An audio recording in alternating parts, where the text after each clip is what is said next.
Pada kesempatan ini saya akan menjelaskan hasil jawaban soal UAS morfologi yang saya tulis di folio ini. Analisis ini merupakan jawaban dari soal nomor 1 sampai nomor 4. Nah, pada video ini saya akan menjelaskannya secara rinci dan runtut.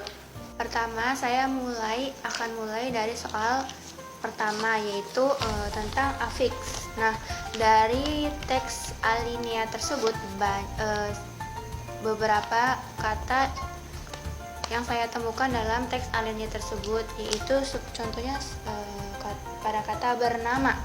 Nah, dari kata berafiks bernama ini, afiksnya itu ber, lalu jenis afiksnya itu prefiks, termasuk ke dalam produktif, dan kata dasar kata asal yaitu nama, lalu kelas kata dan maknanya itu nomina dan maknanya memiliki nama. Kemudian contoh kedua dari kata kehidupan. Nah, afiksnya itu ke-an. Lalu jenis afiksnya itu konflik, awalan dan akhiran, termasuk ke dalam produktif. Kata dasarnya hidup, kata dasar dan kata awalnya hidup. Lalu kelas katanya nomina dan maknanya yaitu keadaan atau proses hidup. Soal nomor 2 yaitu pengulangan kata atau reduplikasi. Dalam teks tersebut ditemukan beberapa bentuk kata yang berulang atau reduplikasi. Nah, seperti jalan-jalan, kata-kata, buku-buku, kota-kota, dan masih banyak lagi yang terdapat di dalam teks alinea tersebut. Jalan-jalan, jenis pengulangannya itu ulang sebagian. Kata dasarnya jalan, lalu maknanya santai. Yaitu selanjutnya ada contoh kota-kota. Nah, jenis pengulangannya itu pengulangan penuh. Nah, kata dasarnya itu kota, maknanya jamak. Jadi maknanya itu banyak kota-kota. Jadi bermaknanya banyak kota. Terus dan gang kecil memberi penekanan pada banyak gang dengan ukuran kecil. Lalu selanjutnya soal nomor 3 yaitu kata majemuk. Nah, dalam teks alinea tersebut saya menemukan beberapa kata majemuk seperti orang tua, sabda alam, sel darah putih, petani kecil, buku ilmu, gang kecil, dan jalan setapak, dan masih banyak lagi kata-kata majemuk yang terdapat dalam alinea tersebut, dalam teks alinea tersebut.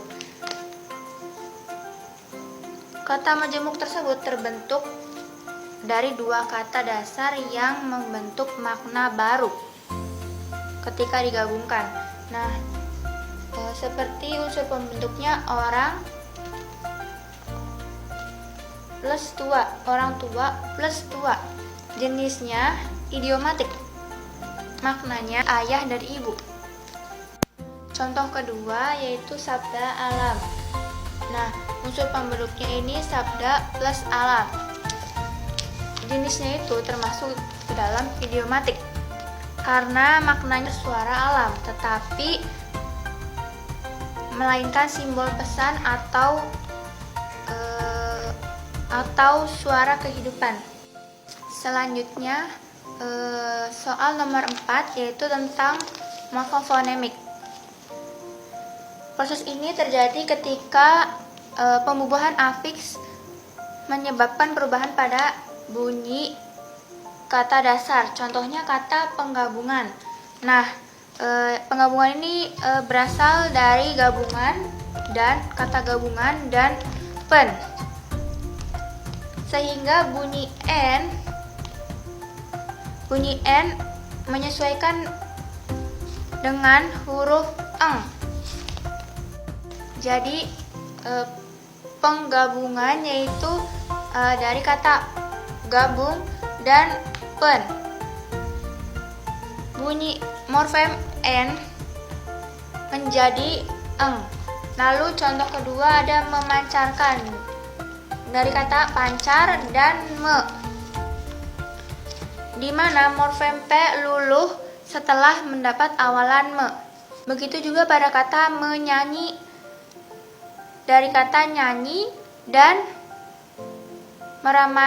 meramalkan dari kata ramal, menyanyi, me plus nyanyi.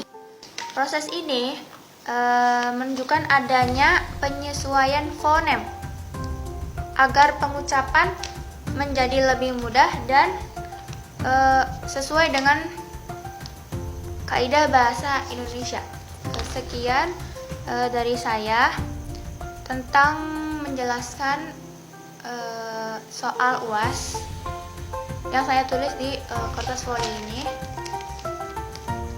Kurang dan lebihnya mohon maaf. Wabillahi taufiq wal hidayah. Wassalamualaikum warahmatullahi wabarakatuh.